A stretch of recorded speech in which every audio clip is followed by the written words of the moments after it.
सब मिलकर परमपिता परमात्मा के मुख्य नाम ओम का उच्चारण दीर्घ स्वर से करते हैं विधि पूर्वक।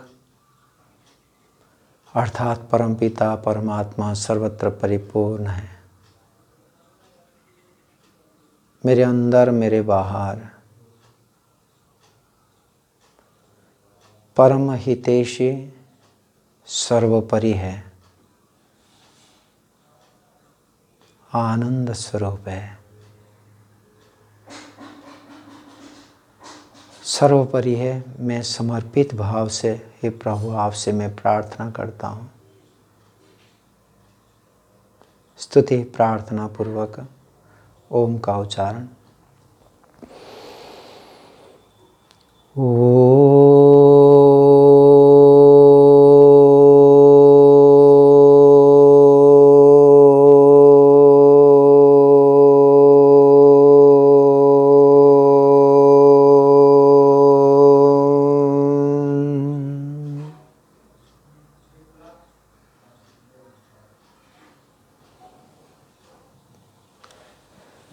समादरणीय महानुभाव, पूजार योग्य मातृशक्ति,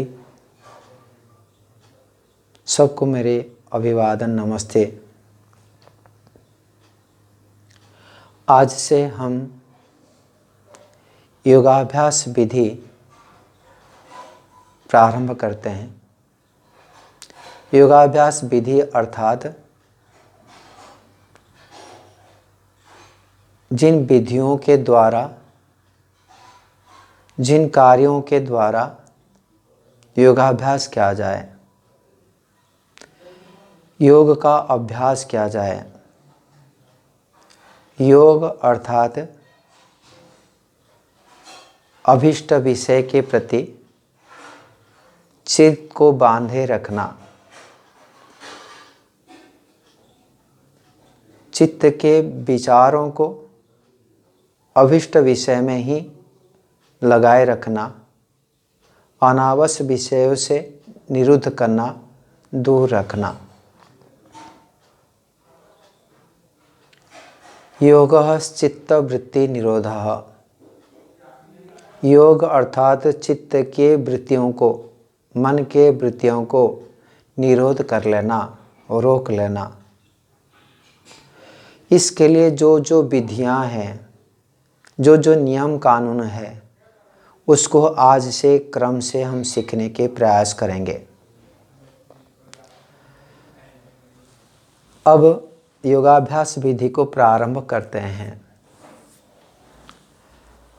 किसी भी कार्य को प्रारंभ करने से वह कार्य क्या है वो समझना होता है। उस कार्य के परिणाम अर्थात अंतिम निष्कर्ष क्या है वो भी समझना होता है। मान के चले हमको दिल्ली में कमला नगर में यशपाल जी को मिलना है। मिलने से हमको कुछ राशि देगी, राशि मिलेगा और उससे हम आनंदित होंगे, व उसको हमारा प्राप्त करना ध्येय है, लक्ष्य है।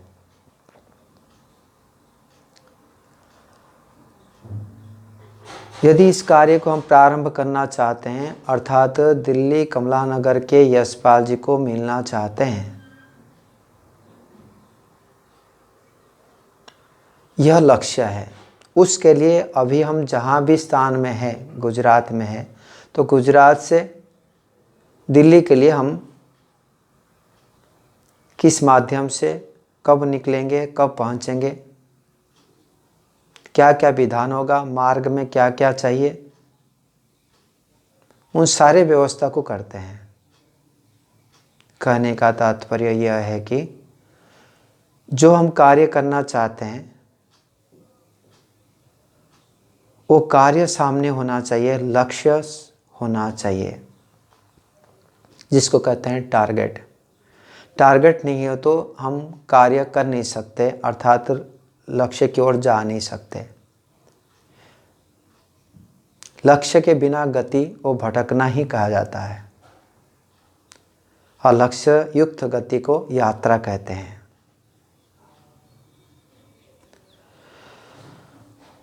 यह हमारे जीवन अर्थात यह आत्मा के साथ जो शरीर के संबंध, इस संसार के संबंध हुआ है,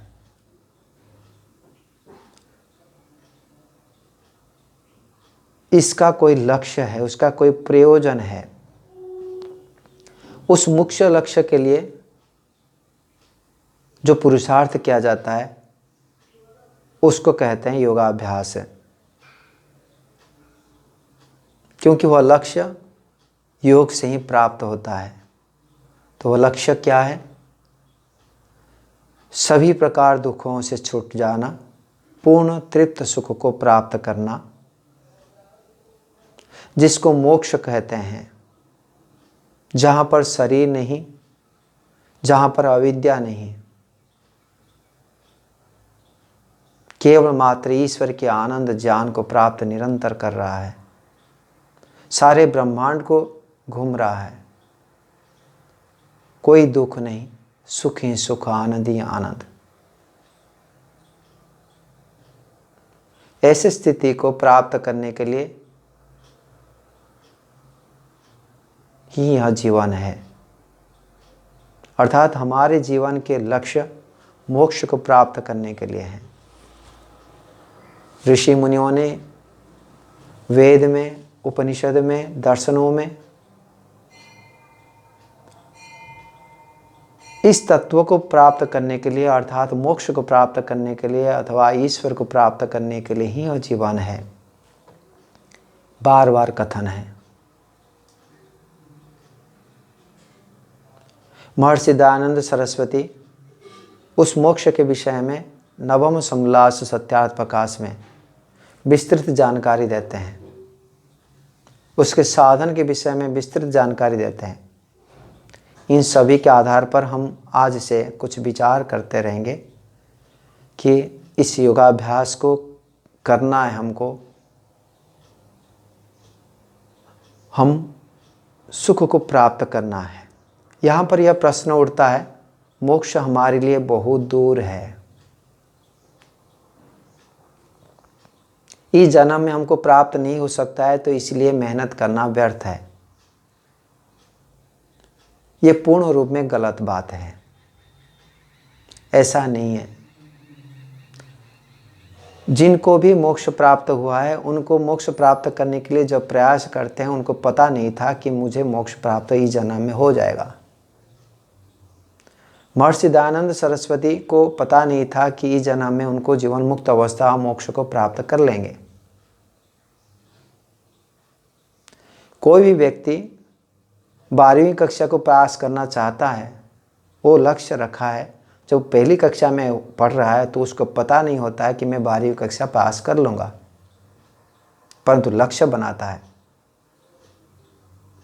तभी वो पहली कक्षा दूसरी कक्षा को उत्तीर्ण हो पाता है। जब लक्ष्य नहीं है तब वो उत्तीर्ण ही नहीं होगा। कहने का तात्पर्य यह है कि हमारे जो लक्ष्य है उसको ऊंचा होना ही चाहिए, उसके लिए पुरुषार्थ प्रारंभ कर लेना चाहिए। प्रारंभ करते हुए धीरे धीरे हम गति करेंगे, तब हमको पता चलेगा कि मैं कर सकता हूँ भी नहीं कर सकता हूँ। जब हम 11वीं कक्षा में पास कर लेंगे, 12वीं कक्षा में पढ़ना शुरू कर लेंगे, तब आपको पता चलेगा मैं 12वीं कक्षा पास कर सकता हूँ कि वह नहीं, और कितने पुरुषार्थ करने के बाद प्राप्त करूँगा वह तभी बोध हो पाएगा। इसलिए ऐसे न माने कि इस जन्म में नहीं हो सकता। यह निश्चित है कि जो जीवात्मा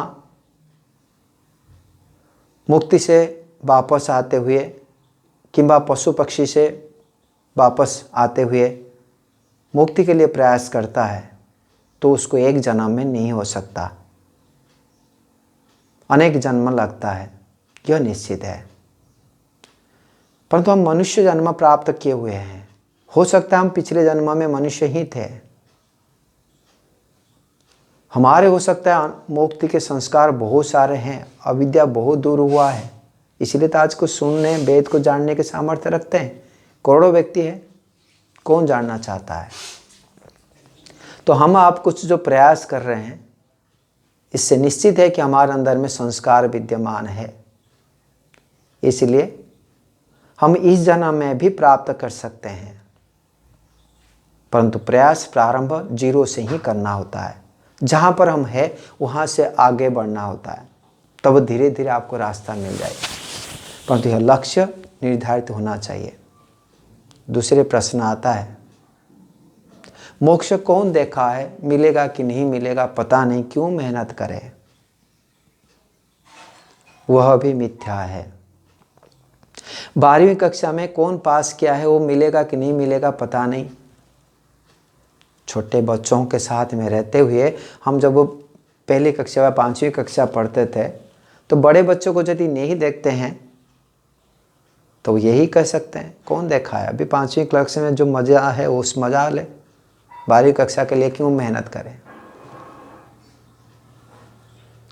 बच्चों का बुद्धि इतने नहीं हो पाता, इसलिए माता पिता उसको डांटते हैं, नहीं तेरे को पढ़ना है, पास करना है, तो भय में हो, शर्म में हो करता है, क्यों? उसका योग्यता नहीं है। 11वीं पढ़ते समय, 10वीं पढ़ते समय उसको बताना नहीं पड़ता, वो अपने सामने वाले व्यक्ति से वो जान लेता है मुझे 12वीं पास करना है और आगे नौकरी के लिए भी जाना है, ये लक्ष्य उद्बुद्ध हो जाता है 15 साल 17 साल के बाद। एक ज्ञान के स्तर जब वो हो जाता है तब पता चलता है कि मोक्ष किसको प्राप्त हुआ है, मोक्ष होता ही नहीं होता है। कहने इसका मतलब नहीं है कि हम 5वीं कक्षा से पढ़े ही ना।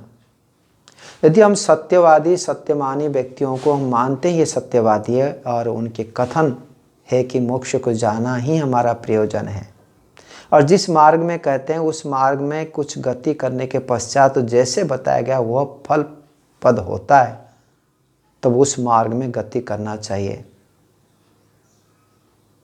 संपूर्ण वेद परमपिता परमात्मा के वाणी, वेदामेतम पुरुषम महांतम, अनेक मंत्र के माध्यम से हमको केवल मोक्ष को प्राप्त करने के लिए प्रेरणा दिया गया, आदर्श कर्म करने के लिए प्रेरणा दिया गया। शुभ कर्म शुभ उपासना से ही मुक्ति की प्राप्त कर सकते हैं। अविद्या अस्मिता आदि क्लेश को नष्ट करना होगा। इस बातों का उद्देश्य तो वही है, धर्म पूर्वक आचरण करना, उसका उद्देश्य तो वही है कि सुखपूर्वक हमारे लक्ष्य को हम प्राप्त करें। इसलिए ईश्वर प्राप्त करना अर्थात मोक्ष को प्राप्त करना, यह हमारे जीवन के लक्ष्य है। वह मन में मस्तिष्क में बांध लेना चाहिए, परिपक्व बना देना चाहिए। यदि हम ये कार्य संकल्प नहीं कर पाते तब आगे बढ़ नहीं सकते।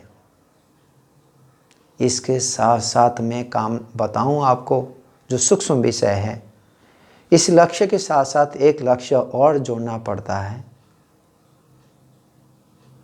प्रकृति परित्यागाश्च। ईश्वरम प्राप्ति ही प्रकृति परित्यागाश्च, अर्थात प्रकृति के कामना को छोड़ देना, यही लक्ष्य है। अद्भुत है। यह योग्यता के आधार पर ही होता है। जैसे हम स्कूल में नहीं गए थे, बच्चे हुए थे तो बच्चे खेलना चाहता है, थोड़े स्कूल में गए तो बड़े खेलना से साइकिल से ऐसे, फिर और थोड़ा बड़े हो गए तो बड़े साइकिल। तो उस समय हमने छोटे चीज़ों को छोड़ चुके हैं और बड़े चीज़ को धारण करना चाहते हैं। उसी प्रकार से जिसका जो योग्यता है उस योग्यता के आधार पर हम भी भौतिक साधनों की इच्छा, साधनों के जो इच्छा है उसको हम दूर करना चाहते हैं और दूर कर चुके हैं। मान के चले कि एक व्यक्ति धार्मिक व्यक्ति है परंतु अज्ञानी है हमारी दृष्टि से, अर्थात जो शुद्ध कार्य करता है, शुद्धि के कार्य करता है, झाड़ू पोछा लगाता है, रास्ता घाट को शुद्ध करता है, पवित्र बनाता है, वो धर्म कार्य है, वो करता है, उसके प्रतिबदल में उसको वेतन मिलता है, वो आनंदित है, ईमानदारिता से पुरुषार्थ करता है, वो धर्म कार्य है। शुद्धि करने के लिए ईश्वर के आदेश है, ईश्वर के विरुद्ध कार्य नहीं है। तो इस कार्य को क्या एक व्यापारी व्यक्ति करेगा? व्यापार को छोड़ते हुए। इस कार्य को क्या ब्राह्मण व्यक्ति करेगा? ब्राह्मणत्व कार्य को छोड़ते हुए नहीं करेगा। इन धर्म कार्य को भी हमको छोड़ना पड़ता है, गौण मानना पड़ता है और उससे बड़ा जो बृहत कार्य है उसको करना होता है। यह स्तर की बात होता है। और वह व्यक्ति जब उस शुद्रत्व कार्य में, सेवा कार्य को जब छोड़ने की इच्छा बन जाती है, वह उसमें दुख दिखाई देता है, वैश्यत्व कार्य में उसको सुख दिखाई देता है, वो धीरे धीरे उस कार्य को छोड़ते व्यापार कार्य करता है। और व्यापार कार्य में भी ऐसे करते करते वो लाखोंपति करोड़पति बनता है और उसमें भी दुख दिखाई देता है, तब वह भी छोड़ देता है, क्षत्रियत्व कार्य करता है। क्षत्रियत्व कार्य में दुख देखता है, उसमें छोड़ के ब्राह्मणत्व कार्य करता है। और ब्राह्मणत्व कार्य में जब दुख देखता है वो छोड़ के वो निष्काम कर्म करते हुए सन्यासी बन जाता है। तो इस प्रकार से संसार को छोड़ना अर्थात प्रकृति की जो इच्छा है इनको रोकना, जितनी आवश्यकता है उतने को करते हुए चलते चलते एक दिन ऐसी स्थिति संसार आएगी, विवेक उत्पन्न होगी कि मुझे प्रभु कुछ भी नहीं चाहिए, मुझे आप ही चाहिए। तो ईश्वर के प्राप्ति और प्रकृति के त्याग के जो कामना है, इच्छा है, यही हमारे लक्ष्य है।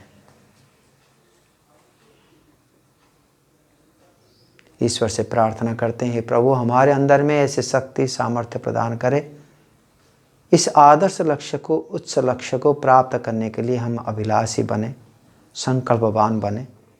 आज इतने कहते हैं, वाणी को विराम देता हूँ। इति ओम सम।